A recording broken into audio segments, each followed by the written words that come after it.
வணக்கம் நண்பர்கள். அஸ்ட்ரோ ராஜாராம் திருச்சி. சிம்ம லக்னம் பாக்கியஸ்தானத்தில் செவ்வாய் புதன் ராகு. சுகபாக்கிய அதிபதியான செவ்வாய் தன லாபாதிபதியான புதன் சேர்ந்து ராகுடன் சேர்ந்து பாக்கியஸ்தானத்தில் இருப்பது, செவ்வாயும் புதனை ராகுவை நெருங்கி இருக்கும்போது கண்டிப்பாக செவ்வாய் திசை புதன் திசை கடுமையான கடுமலை செய்யும்.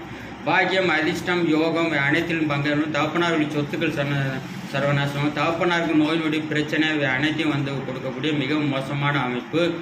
தனம், லாபம், குடும்பம் அமைதிச்சுக்க, குடும்ப நிம்மதியற்ற ஒரு வாழ்க்கையானது அமையும். மூத்த சகோதர உறவுகள் பாதிக்கும். உச்சக்கல்விக்கு தடை, சிட்பண்ட் ஷேர் மார்க்கெட், பங்குச்சந்தை இவற்றிற்கு அனைத்தையும் இழக்கக்கூடிய சூழ்நிலை ஏற்படுத்தும்.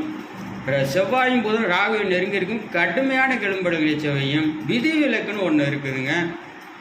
குரு சுக்கிரனுடைய பார்வை பெற்று இருக்கும்போது 3 தசை ஒரு மத்தியமான பலனை கண்டிப்பாக கொடுக்கும். 2024 பிறகு 2020 சட்டசபை தேர்தல் யூடியூப்ல போய் Tamil Debian channel astro Rajan சொல்றேன். 2022 கணித்து விட்டு விதி மதிகதி சாதனம்